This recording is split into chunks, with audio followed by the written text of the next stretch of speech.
Welcome back to Healthy, Happy, Wise, Wealthy. I am here today with Erika Christie, better known as the smarter half of this duo. That's what I say about her every time that I do one. But we're celebrating. We have hit a milestone with the podcast, which is that we hit 10 episodes, woot, in 10 weeks. So that has been our goal, to do one a week. And that means after this one today, we have another 20 to do this year. So but we also had about 30,000 views so far on socials and YouTube, which is, I just have Facebook, Instagram, and YouTube. And we've hit 40 countries, 44, one tenth of that, 4 countries. So it's not bad. It's not bad for not having all of my ducks in a row, for sure. And the fact that we're both working full time. So I definitely think it's good. Yeah. So we want to talk a little bit today about, there's so many people out there that have a creative idea that want to do something, and we're both creatives and we have a million ideas. Erika has a million ideas. I do too. We kind of can drive ourselves crazy with the amount of ideas we have. And maybe not as much time to make them work. So we want to talk a little bit today about why we chose what we did with this. And so for me, I know with Erika, she had the idea, I think, what did you have the idea to do the podcast and then to do a podcast? And then you're like, what would we do it about? Is that how we started this? Yeah, I mean, I've done podcasts on and off for, I would say, probably close to 10 years at this point. So it's something that I do all the time. A little bit hosting myself, but predominantly helping other people run their shows. So yeah, I'm sure at some point in time I've said to you, hey, Mary, do you want to do a podcast? Like, I'm sure those words came out of my mouth at some point in time. Mm-hmm. But yeah, and then it probably quickly followed up by, Mary, with your background, everything you've done, what would you want your show to be? I think is probably the second thing that I said once I saw a little glimmer in your eye that maybe you would want to do a podcast. Yeah, it is good. It was good timing for me. It's hard. It was hard for me to just decide what to do next. And sometimes I just did a talk about the painful pivot, about pivoting so much in life. And so moving to Reno from Atlanta, and before Atlanta in Nashville. And then, I was in Nashville for 20 years, but, I lived in the Midwest before that. So I feel like there's been a lot of different identities that I've moved my way through, and all of those are painful. And moving to a new state by yourself is painful. I know you've done that. So then you put together everything, because we met each other doing comedy. Mm-hmm. We're doing a comedy show, and I love comedy. So we could have chosen that. And, in Nashville, I did a show interviewing musicians mostly, and some actors and creatives. So we could have done something like that. But I wanted to do something along the lines of what I feel like is something that's always been a passion, right? To help people realize the best version of themselves. And that seems like a good match for you. Thanks. I feel like it's a good way forward, right? Absolutely. Helping yourself and helping other people at the same time. Yeah. So what have you thought? What have you thought of our guests so far? I thought everybody's been wonderful so far. So I think you once described kind of the general idea of the guests that come on the show as people who could give, keynote speeches. And I think every single person that's been on absolutely could do that, because they're able to take, their experiences, their backgrounds, everything they've been through, figure out what worked, what didn't work, and then, what they learned from that, and then how they can take that and help other people. So, I mean, I think every person you've brought on, and as far as I know, all of these people personally. So I thought you've done a great job so far, picking the right people, the right topics, making sure they were ready to go, and getting a good show out of everybody. Yeah, thank you. And thanks to them. They really are. And, when I brought Peter on last week, of course, I know him personally, but he's one of the reasons I feel like I wanted to do this as an example, because he doesn't have a platform where he's sharing his wisdom to the world outside of the industry that he worked in. So something like that, where I'm like, that is so much wisdom in there that I authentically hope goes into some kind of book on leadership that people listen to, no matter where you're leading, right? If you're leading in a small restaurant, if you're leading a big corporation, if you're leading with a creative project, no matter how, or just in like a group, like you're you're leading a study group. I don't know, whatever you're leading. The lessons in that I thought were so valuable. And then so many other people have a platform that they've created through social media or whatever it is, but to just amplify that, and a lot of them doing their own podcasts. And it's like, they have so much wisdom without the big national or international platform. So I definitely would love to keep digging deeper into finding people that have that kind of wisdom to share, for sure, which I think we do. So, in fact, for you, you have a lot of wisdom, because one of the things you do is help people figure out what their creative project is going to be. If they come to you and say, hey, what should we do the podcast about? And you kind of walked me through that. Yeah, we did lots and lots of brainstorming to kind of figure out, what's the best format. Should it be, you talking yourself? Should it be you with guests? Should it be more of a panel type thing? And then, scheduling, how often should the episodes come out? What's the, do you want to have different seasons? How long should the episodes be? Like, there's literally just millions and millions of things that you kind of have to sit down, figure out, what direction you want to go. A big one, what means success for you with the podcast? Like what metrics do you have to do? Like, what do you have to hit to be like, that was successful, or we didn't quite get it? What adjustment should we make and move forward? So yeah, it's as far as figuring out what you want the show to be like, I think that's probably the funnest part of the whole experience, at least for me, is talking to the person, figuring out what they're most passionate about, what they want to talk about, and then how do we kind of shape that in a way that's going to make the best, most, consistent show that's really going to work for whoever the person is. So, and that was obviously very, very fun to do with you. So yeah, it was so fun. This is the second time this week the word metrics has come up, and figuring out what the metrics are we're going to look at, because I was, I do media sales, helping people figure out how they're going to grow their business, or their nonprofit or whatever it is. And if they spend money on that, what is the metric they're going for? Is it more sales? Is it more website clicks? Is it more everyone in the community knows who they are? Is it getting more people to a fundraiser? There's a lot of different metrics. So, and as a creative, or someone like me who's more like I don't love the details. I am really good at doing the details for someone who hates the details, but I would much rather go create the big plan and have someone put all the details in place, which is, you don't really get that luxury, right? Like, if you have a big idea, you actually have to sometimes work in that area that isn't the most fun for you. Yeah, there's always, and I'm a big fan of making sure that people do what is best inside their skill set. However, often that's not the case. and no matter what the project is, sometimes you have to do aspects that you're not always the most excited about. And so, for this show in particular, there's some things that I like to do. There's something that you like to do. And I feel like we've made a pretty good balance of both of us being able to get through and getting the show out, every single week, which is amazing. Both of us are learning things along the way. Both of us are figuring out a little bit more, every single episode, a little bit more, faster way of doing things, more efficient way of doing things. I thought I would like this thing. I don't quite like it so much. Mary, do you want to do it? Yeah, I'll do it. Like that sort of thing. Just getting everything moving forward.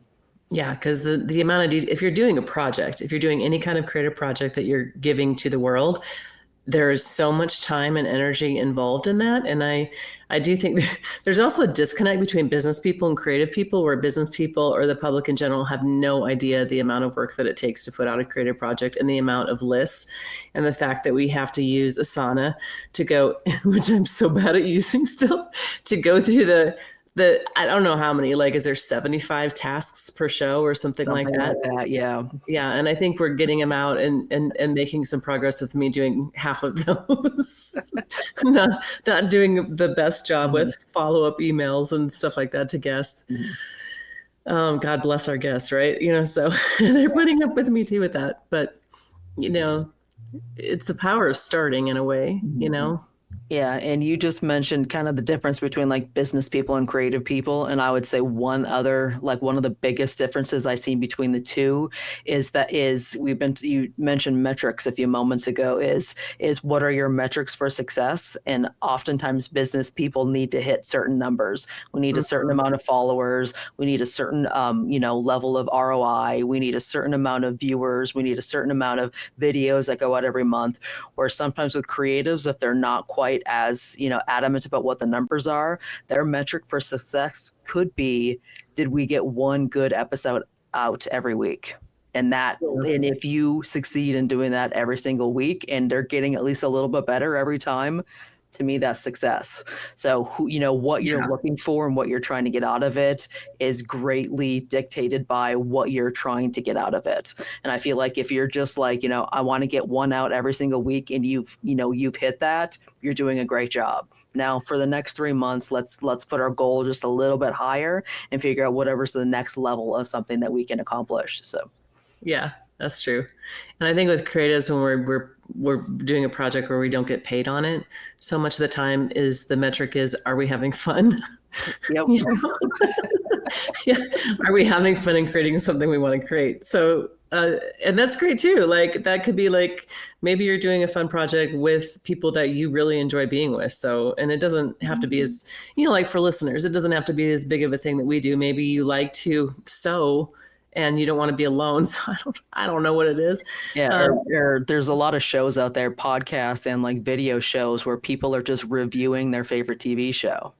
They're not Yeah. getting anything out of that except that they get to sit down and talk to one or two of their best friends and talk about their favorite television show. I think there's a lot to that. They're getting better at being a host. They're getting better at, watching things and replying things or talking to other people. I mean, you're definitely sharpening your skills when you're doing that, but you're not necessarily, making money or, trying to get a TV deal or like some of these other bigger things. You could just do it because your mental health and you want to do it because it's fun. Yeah. And it's hard to put a price tag on just joy. If you enjoy the Yep. joy, if you feel joy in doing a project, whatever that project is, Yep, absolutely. gardening. I keep thinking I would enjoy gardening so much, and I watch so many videos on it, and I want to bring on people who know how to garden because I think it's really critical for us to know how to grow our own food, and we've completely lost that skill set, which is scary to me. But then I'm like, I just, it's implementing. What are you going to do? What are you going to do? I don't have land. Well, I do have land. I just live across the country from it, so that's also helpful. So it's like if you're gonna Oh, I'm on a tangent. You should get into vertical gardening, Mary. Vertical gardening. Yeah, maybe I need sometimes taking these interests and making it how do I just do the thing that I can get done today to make that more of a reality is real life. Oh, well, you're going to bring real life into it? Okay. Yeah. All right.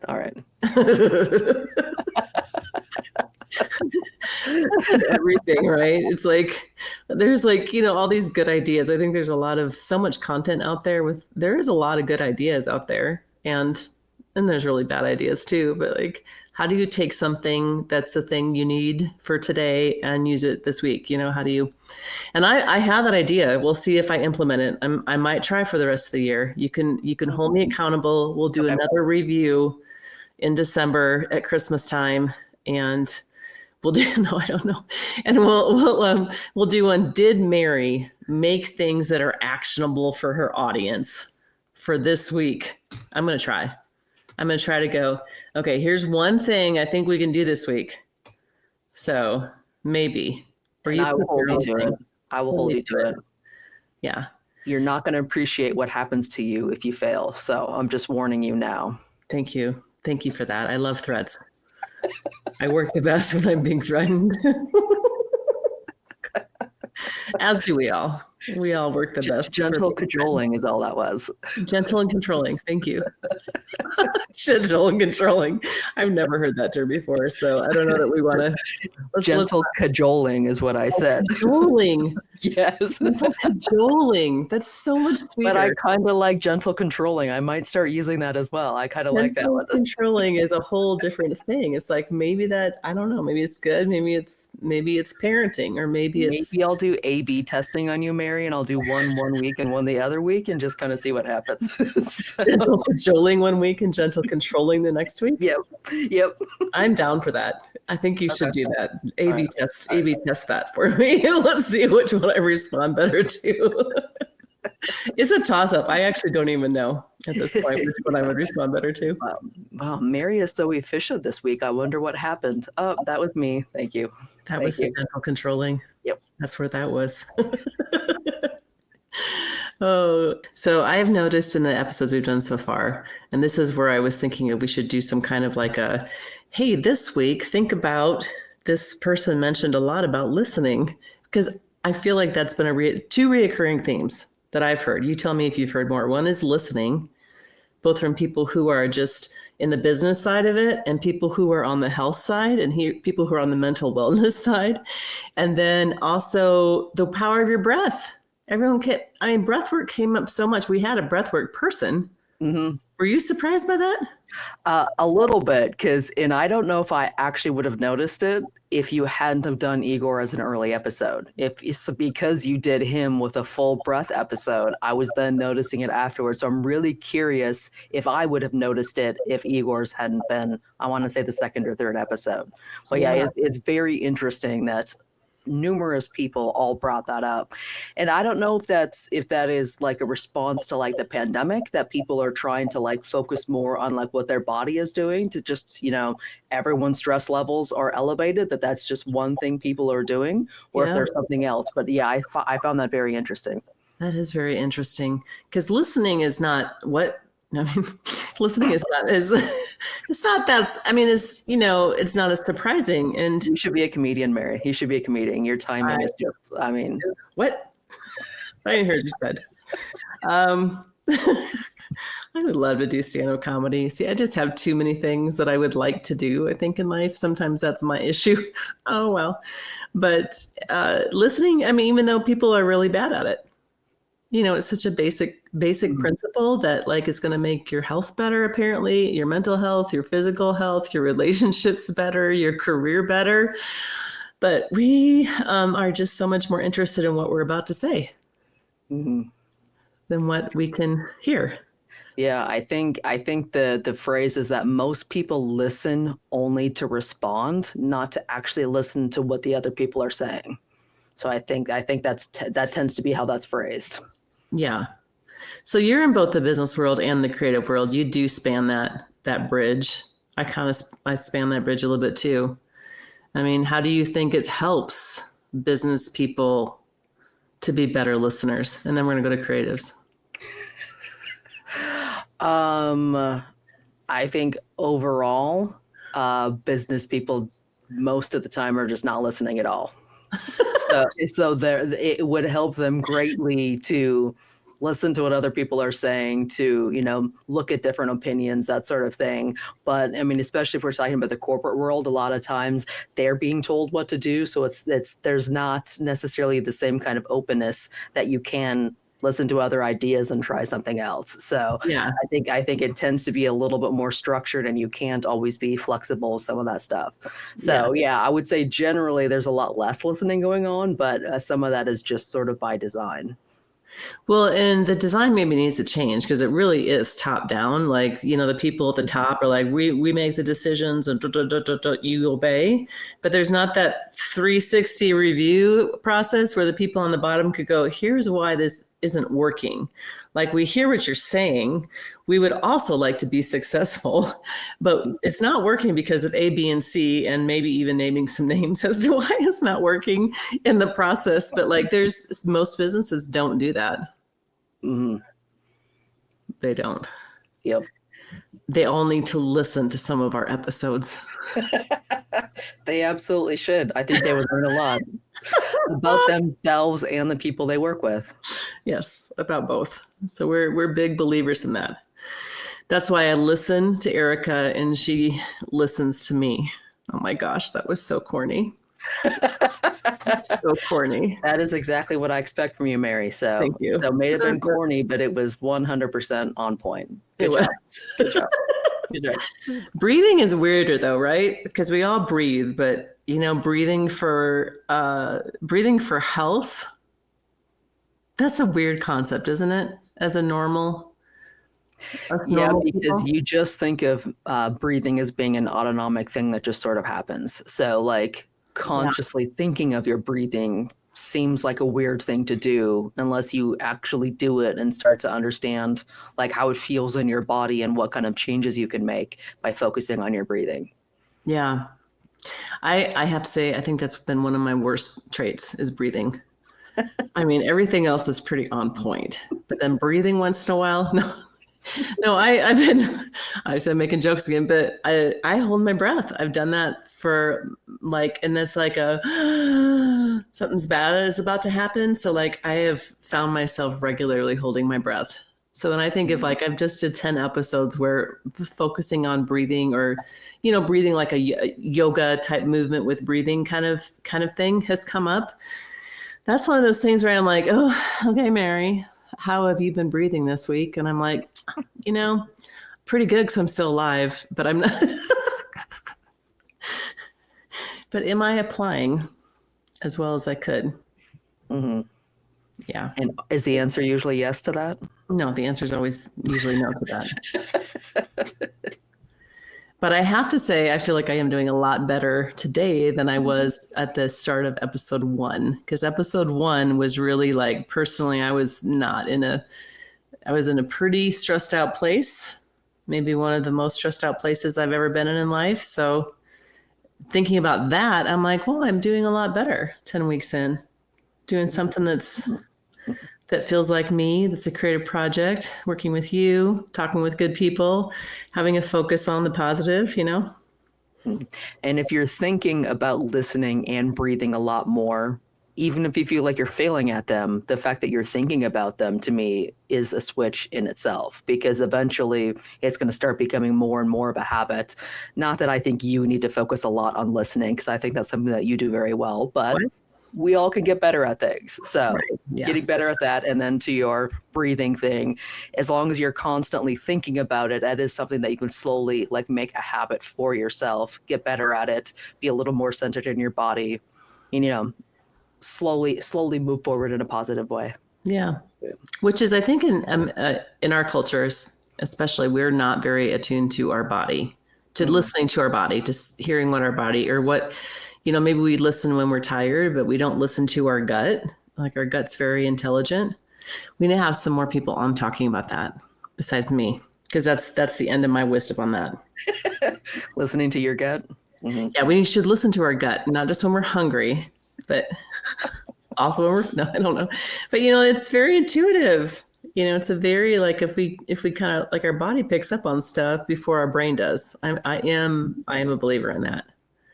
But that kind of ties into breath, don't you think? Because this breathwork stuff, you can breathe all the way down into your belly and then out again, and it's amazing how you can restore your sanity by focusing on these kind of things.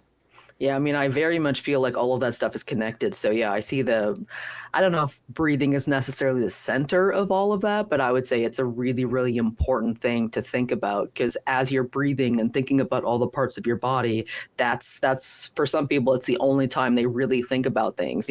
How do my shoulder blades feel? How do my elbows feel? How are my knees doing? Like you don't necessarily think of them individually, but if you're doing breathing and really feeling the breath going in and out of your body, you could concentrate a little bit more on what's happening. So yeah, I think all that stuff is a little bit intertwined.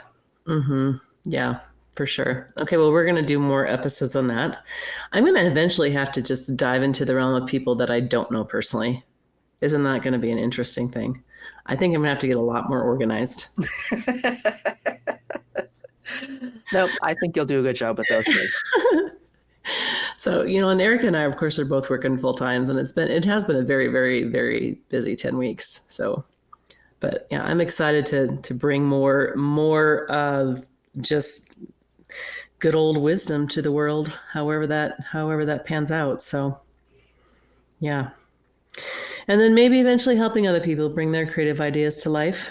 So, you're good at that. You're good at talking to people and them saying, this is the creative idea I have, and then walking them through what it might look like.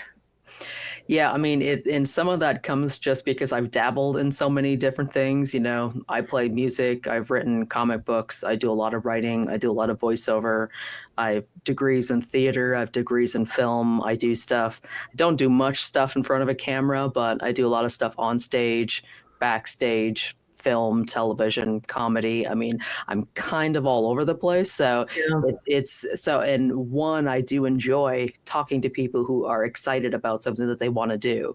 And then, kind of figuring out, sometimes it's, figure out which medium works best for them. They want to do something like a podcast or some kind of an audio drama. Do they want to do a comic book? Do they want to, show up at a parade and do some kind of a performance throughout the length of a parade? Do they want to do something on stage? I mean, there's so many different ways of getting your creative ideas out. And for Mhm. me, it's just really exciting figuring out what that is. Like, what is it that they're most excited about? What do they want to get out of it? What kind of resources do they have? What kind of other people we can bring into it? And what's going to be like the most exciting version of whatever it is that they want to do? Yeah, I love that. So let's go through the types of people that might be listening. So for a business owner, they're just very busy doing the things that they're doing in their business to keep their business running. What could be, I mean, why would it be valuable for them to have a creative idea? Yeah, I mean, I would say, generally speaking, some of the more obvious things would be probably a podcast, maybe a video series, possibly a newsletter, kind of depending on like what their business is and what they want to get out of it. But creatively getting your business idea out is how you're going to attract people to whatever your business is. So some business people, and occasionally I fall into this as well, get a little bit lost in the numbers, and they're not really thinking that people frequently buy things, purchase things, join things from emotion. And I know that's sometimes hard to kind of get your brain into, especially if you're thinking of, accounting. You could make the coolest, most funny comedy accounting podcast ever, and Hmm. everybody is going to come to you as an accountant because of how fun your podcast is. So I would say don't get caught up on how boring or fun your business is. Like having the creative, avenue. Again, could be a podcast, could be whatever. Getting your ideas out in a fun, creative way helps to promote you, helps to promote your business, helps to promote what you're doing. And it doesn't take a lot of shaping on the creative end to figure out how to get your idea out. I would think that would be the hard part is getting that. I think that's usually the part that I've seen business owners stumble over is how to create that. Like, what do I do? And can I make it, if I make it funny or fun, is that not professional? Mm-hmm. Mm-hmm. Yeah, that's well, should say I think it's easy to do because I think it's really fun. But to me, it's always distill it down to something very simple. If you're trying to do 8 ideas at once, my guess is all 8 of those ideas you're not going to do very well, and it's not quite going to come across. But if you can really focus on 1 or 2 things that you really want to get across, if you're an accountant, what is it that you want? Do you want people to come to your YouTube channel? Do you want people to come to your website? Do you want people to call you up and say, I listened to your podcast, I really need help, can you help me? Like, what is it that you want to get out of it? And then you just figure out with your business, with your time frame, with the people you have, what's the best way of getting out whatever it is that you want to get back because of the show. Yeah.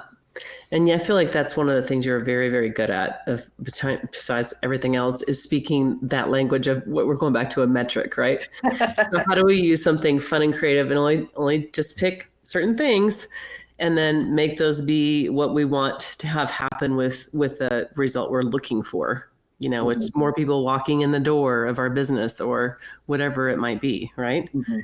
So what about the creatives? Like, if you're a creative who's just you don't feel very comfortable being in front of a business owner or a professional, like, business owners are also, doctors and lawyers and whatever, who probably could really benefit from you coming up with a creative idea for them and helping them implement it. What are some skill sets creatives should learn, do you think, so that they can kind of speak both languages and then do the thing where they can make money at their creative business? Yeah, I mean, a couple things I would say is, especially if you're talking to a business person and you're going to help them, again, doesn't really matter what, could be a podcast, could be like, some kind of like video promotional advertisement thing for them, could be helping them with a newsletter, like it doesn't necessarily matter what it is, but really getting as quickly to the point of whatever it is, figuring out what it is that they want out of it. And you could start that off by like asking, do they have any like, company objectives, or like any kind of, mantras or anything that everybody in the company follows. Like I would Mhm. start there. Like what is their company ethos? What is their tagline? Like what is it that they are like trying to show themselves as a company? Is I would probably start there and then try to figure out different ways of getting them to keep talking about what they want to do. So if you're in a creative meeting with a business person and you're doing all the talking, you're not getting any information from them. So they need to be talking as much as possible. So figure out something about their business, do your research, and then come in with different kinds of ideas. Like one thing I'd like to tell people, especially when you start talking about like logos and colors and like artistic, things that represent the company, is don't give a business person like 8 different options, because you're just going to shut them down. Give them Mhm. 2 or 3 options and then say, which of these, resonates the most with you, and then choose, the one that they choose, and then give them a couple more options based on the one that they choose. But if you give them too many options, they just, I should take this to the committee and I'll let you know in 3 weeks. Whereas if Mhm. you give them 3 options and go, oh, that's the one that I like the most. So yeah, I would be much narrower with this sort of options that you give them, to try to keep them, more concise, more, on the path that you're trying to get them onto, just so that you can get answers, so that you can start, making creative things from whatever it is that you're chatting with them. And I would say the last thing is, I would really just pay attention to the people you're talking to. So going back to the conversation of listening, there's been times where I've been in corporate situations where I've cracked a couple of little jokes and everybody laughs, and I was like, oh, I actually didn't quite think that the jokes were going to land, but they're actually a little more cheerful and friendly than I was sort of expecting to. Or you can make some, silly little joke, and if everybody looks at you stone faced, stop. Stop. Stop, which is fine. Go ahead and be smiling, be goofy, and be yourself, but you need to like speak enough of their language that they will keep talking to you. So I would try to read the room a little bit. Still, again, don't not be yourself. So be fun and be goofy and whatever you're doing, but kind of try to read the room a little bit, so that, and then figure out if one person in that room is really like, registering everything that you're saying, really try to focus on them. And if there's any way to say, hey, this person could be an intern or it could be the vice president of the company, it doesn't matter who it is, like, I think this is a good person to kind of, help answer our questions or give us reviews on things. Like figure out who your champion is on that team, and really try to, get the focus on them if they seem to be a good, go between for what you're trying to do. Yeah, that's it's such wisdom. And I really do think there's so much collaborative space that could happen there. And I like creatives a lot of time are like, hey, I have a movie script I want you to fund. I have a show that I'm trying to get enough money to do. And they don't really have that in mind at all, to go, who might see themselves being a sponsor of this and it being good for their business model? Like an example, I mean, that comes to mind is if you're doing a comedy show in an area, who can you make promotional things for the restaurants along there or the hotels or something, and have them pay you for that and have it be a part of the show, and then they promote your show, and you're promoting, I don't know, like, it just feels like there's a lot of creative space that we're not even trying to do that collaborative thing in between the two worlds. And it isn't just business and creative. Like, there's also, as you know, like, I'm working with people right now who are researchers and psychologists. So, and they need to have that creative aspect more so that they can grow their nonprofit.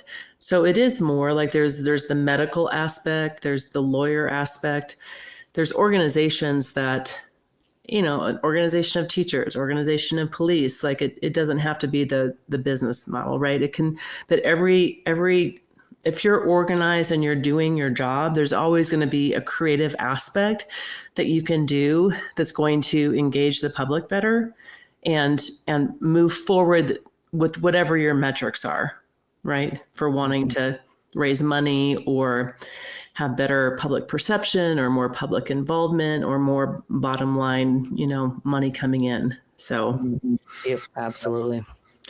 Yeah.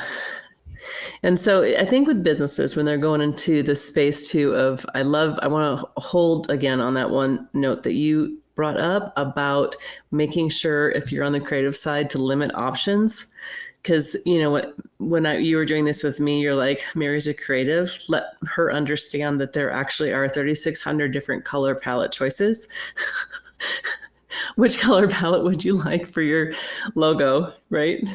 Which is, you just throw a dart at the wall at some point. It's it matters a little bit, but like, just pick something. Yeah, I think one of my favorite phrases during the whole development aspect was for clients or other people that we work with, I would never show them this, Mary, but I'm going to show it to you because I need you to know the whole process. I don't know how many times I said that over and over again. And it would be, for art designs, or it'd be for color palettes, or if we look at website design, we'd look at 25 websites, or if we're, looking at, how we want to set up the show, we would list, 35 different ways of how to set up the show but again, if we were doing that with a client, keep that list really, really small because you don't want to confuse them. But for us, because we're working with other people, we both kind of need to know all of the different variations, all the different permutations, all the different ways that you can go, so that when a client who, does research goes, oh, well, we're, taking a submarine into the Arctic, what are we going to do with that? We both need to be able to come up with different ideas, different suggestions, different directions they should go. We can't limit our own thinking. We just want to limit the amount of stuff that we're dumping on them and asking them for their response in. Yeah. That's very, very smart. Okay, Erika, I want to hear from you now. So I'm going to interview you specifically and ask you, what are some of the funnest things that you've done for creative projects? I would say two that come to mind quickly. One would be the first time that I started writing for a sci-fi comedy type of thing, and it was solely in the audio platform. And it was one of the first times that I had written solely for audio. I had done predominantly theater and film and a little bit of writing prior to that, but it was the first time that I had done something for audio. And I thought, oh yeah, this is going to be so easy. And I joined a team of writers, and they had done an entire first season, was going very, very well, but most of their characters were women and all of them were men on the team. So they wanted to bring on some non-males to join the team. And I was one of the people that had the most extensive science fiction writing background. So I ended up joining the team. And I was like, oh yeah, this is going to be so easy. And it was so difficult to write solely in the audio space, especially since I'm such a visual person. Yeah. It's, especially with characters being on, different planets, you have to put everything into the dialogue, Mary, keep walking forward. Mary, don't trip on that branch. Mary, what's that weird light over there? It's really hard to write dialogue for what's happening in the scene when everything is weird science fiction. And it was an interesting turn that I had to make inside my own writing to understand how to write solely for audio. So It started out being really intense, but eventually it became a really, really fun project for me. So I'd say that was one. And I would say the other one probably would be same thing with the first time I started doing a kind of project was the first time I started working on a comic book. And it was a big, huge, 4 or 5 episode series. We were kind of doing a lot of world building, and it was just so much fun to get to understand like what's the difference between writing for a screenplay or writing for, something on stage, or, writing for something in audio and then writing for something that's just a comic book. So I guess both of them were probably me learning like a really big skill and kind of getting over that initial hump and going, oh, now I understand what's going on, and like really being able to run once you've kind of figured out whatever that new language was. Yeah, yeah. I love that. The whole thing with being a creative really is we have projects we want to do, and like because we have these worlds we create in our brain to create the story, and spending all that time by yourself making it, writing it is an internal by yourself kind of thing. And then, if you're doing film and you get this fun experience where you're with everybody else to make it happen and you film it. And then if you're the editor, then you go right back by yourself. And so it is a tough world in a lot of ways, because you tend to be more of a social person, but you also have to spend a whole lot of time by yourself. Mm-hmm. And then there's a lack of understanding, I think, from everyone in all these other types of industries or professions to understand why you do it. And there's a lack of understanding as creative as how do we finance this, because it's a massive skill set to have, and it's a huge, huge undertaking to make something happen. Yeah, I wrote a lot of really, really, really bad dialogue in that first audio drama when I first started writing it. And it was really me leaning on my team members and the other people that had been there longer than myself. It was leaning on them, learning from them to really understand what was going on before I could kind of start succeeding myself. So it was kind of me bringing the whole team with me so that all of us could, get to the finish line together. Yeah, I love that. Well, and I would say there's got to be something. I'm going to keep saying it because maybe if I keep asking the question, that the answer is going to come to people about how do we take all these fabulous skill sets you learn as a creative, and then implement it in a way that you make money without killing that internal joy of creating. And I think people in the music world feel that too, musicians the same way. It's like whenever you're in something for a passion, trying to take that incredible passion you have as a human to make money at it is always going to be that jump into, wow, let's bridge that gap. So.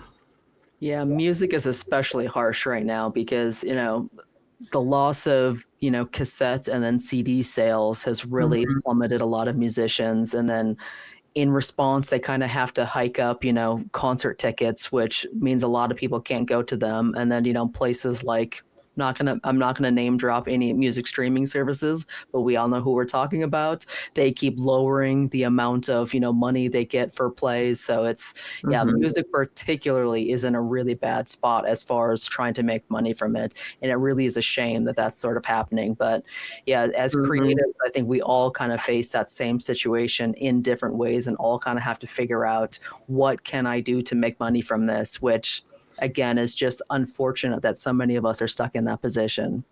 Right. Yeah. Well, and I just always go, there's a way. And I think the way is that business owners are looking to spend money to promote their business. Mm-hmm. And I really feel like that's overlooked. And so much of the money they've spent in recent years, in the last, I don't know, let's say 10 years, has gone to Google. Or has gone to Facebook and Instagram, because Facebook and Instagram is going to tell you to make an ad. You're failing because you haven't made an ad, and so they push that, and that money doesn't go to anyone local.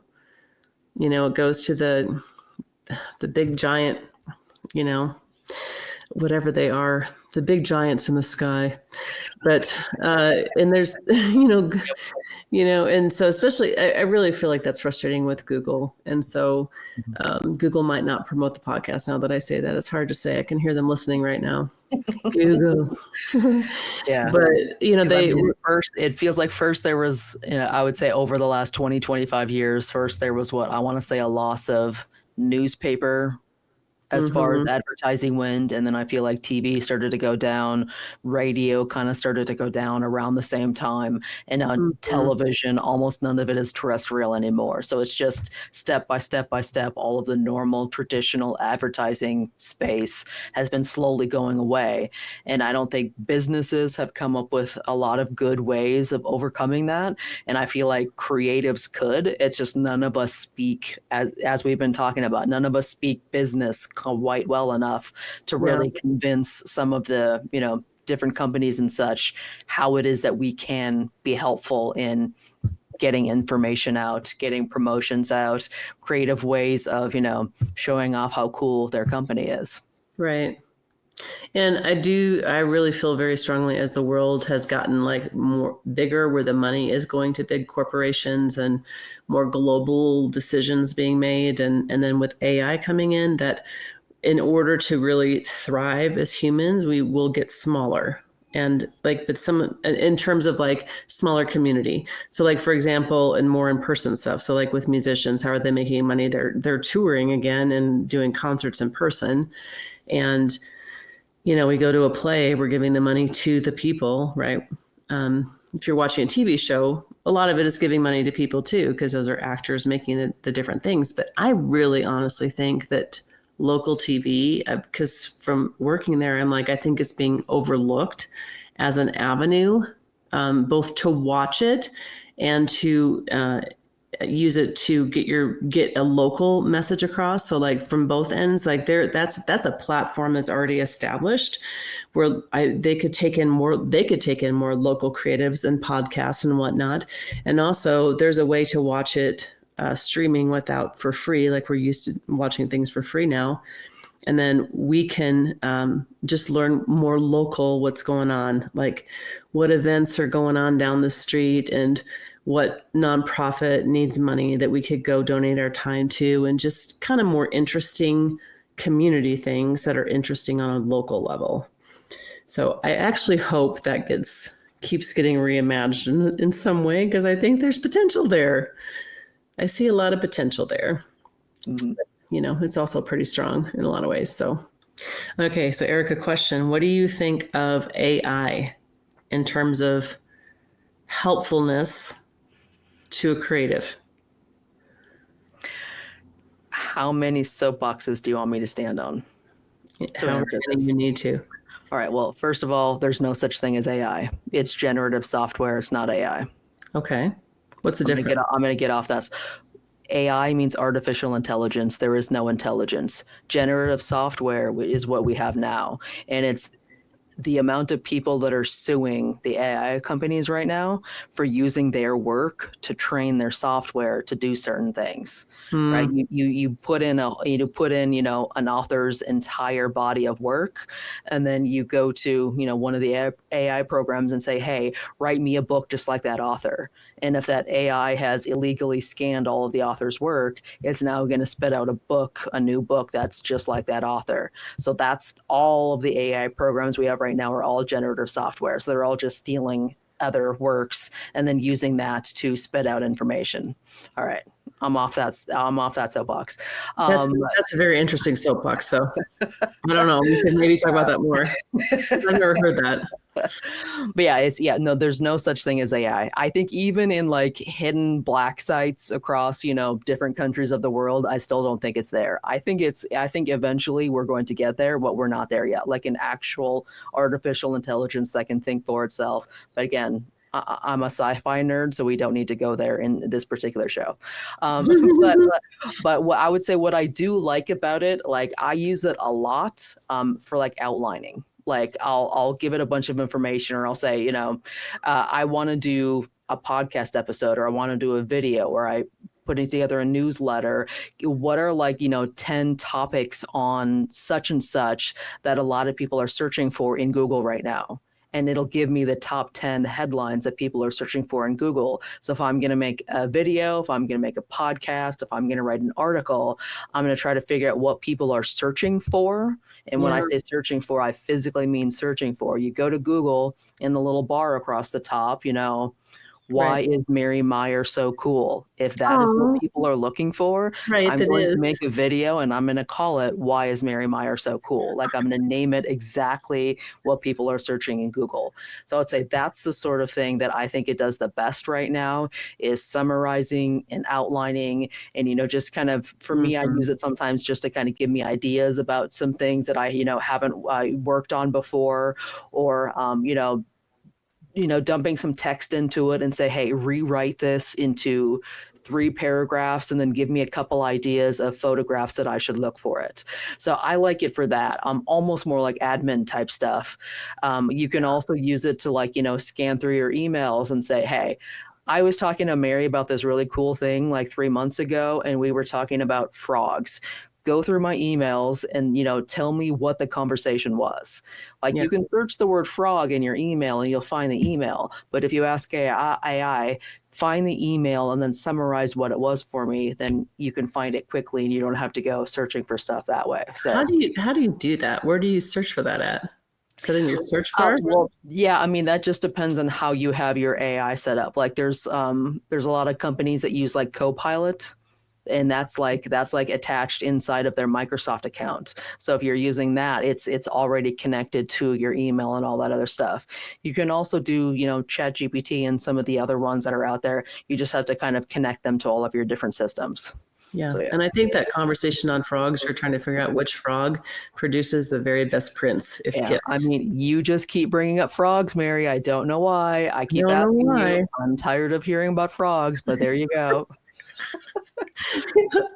That's the kind of weird examples I come up with when I'm talking about stuff. So we have never talked about frogs, but No, maybe we will now. Maybe we will now. Until now.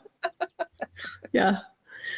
Well, you're the one who has a, aquarium thing back there. Is it an aquarium? I do see fish. Yep, I got the little fishies and some shrimps in there.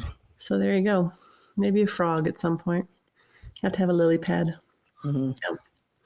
So, and we use some. So, what did you call it? Not okay. You said it's not AI. It's what? Generative software. It generates. Generative as in generates. It can generate content. Generative software. Generative software. Why aren't people saying generative software? Because AI sounds cooler. And more scary, in a way. Yeah, because it really is that. It's just taking what you give it and pulling out the information very, very quickly. Mm-hmm. Which is helpful. Like we use that for the podcast. We use, different things so that we can come up with, things to put for written words and YouTube and like show notes and video descriptions and that sort of stuff. Yeah, I mean it can be helpful. Scan the transcript of this episode. Tell me what some of the best quotes are. Tell me what the topics are. Give me a brief little summary. We use that for a couple different things as far as outlining and writing up show notes and that sort of thing. Yeah, and then I read it and judge it and rewrite it a little bit and then put it in there. Mm-hmm. So yeah, as we should. We should always be judgmental. Yep. I've said that many times.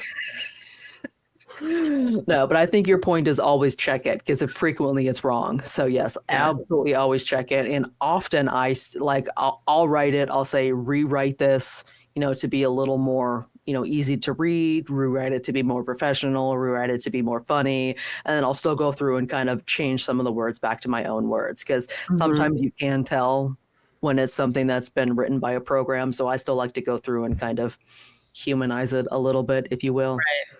Yeah. So do you think that has helped us to be more productive, or do you think that's just given us more work to do? I think once you figure out how to use it, it'll help you be 1,000 times more productive because you have it do all the boring things while you're doing other stuff. Yeah. That's the best use of it.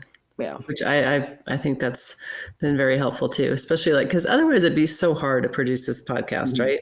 Without all the technology that's available. Yeah, I think one of my favorite memes out there, I can't quite remember what the wording of it, but every time I see it, I laugh. And it's something like, I don't want AI to write music and do videos and that sort of thing while I'm doing chores. I want AI to do laundry and I get to spend time, making music and videos and doing fun things. Like I Right. can't quite remember what the meme is, but that's right. Is why is AI being used to make videos? Why is AI being used to, write music? Why is AI doing all these creative things when AI is a computer software program? Let it do the thing. Like use AI to help cities figure out their traffic patterns so that the lights can work in a way to make traffic not as bad. Yeah. That is what AI should be doing. That is what it should be doing. It should not be making music. Oh, Yeah. I just made 750 AI music tracks. Who wants to buy them? I don't want to buy them. I want the human being to make the music. I want the AI to make traffic better. Yeah. Yeah. Better meaning not as bad. Yeah. And sometimes it just, like if you have something to write, like the show notes, can you, if we had to write the show notes by hand, I mean, that would, like that's just back in the day with a typewriter. Can you imagine? Back in the day, I mean, I was doing that like 12 months ago. So that's not even back in the day. Like I was doing that very, very recently. Going Oh, through the really? transcript. Oh, yeah. Going through the transcript, pulling out the quotes, pulling out the topics. Oh, yeah. Just a year ago. Yeah. Oh my gosh. Absolutely. Everything by hand. Well, like I said, back in the day, these are the good old days, is what you're saying. Like you waited to bring me into this until I wouldn't want to murder someone while I did it, which is really thoughtful for the whole world that you had You're that welcome. consideration. You're welcome. I had no idea it was that recent. Whew. Life just got so much better. Now the amount of people that are going to get their coffee and go, I have so much energy, I should start a podcast. Oh, that's awesome. Well, Erika, thank you for being brilliant and for doing fun, creative things with me like this so that I can talk about the things that I like to nerd out onto, which is, be nice to each other. No, I'm just kidding. All the cool stuff. Let me say that again. Should I say it again? Right, go ahead. Sure. Well, Erika, thank you for sharing your wisdom. And I'm so thankful that I get to do this creative work of this podcast with you because you always, whenever I have a question, you have an answer for me, almost always. And much, much, much appreciate that and your wisdom and your hard work that you do. So thank you so much. It is always fun, even when it's a little bit stressful. It's always fun getting stuff done, getting stuff out, putting the projects together, working on new and exciting things. I mean, no big spoilers here, but we've talked about doing, live events, doing, more shows, bringing stuff kind of into our podcast network. So we've got lots of exciting things that we're looking forward to doing. And I am super excited about getting to do all of the things. Yeah, me too. We have no end of ideas, that's for sure. All right, well, we'll see you all on the next show.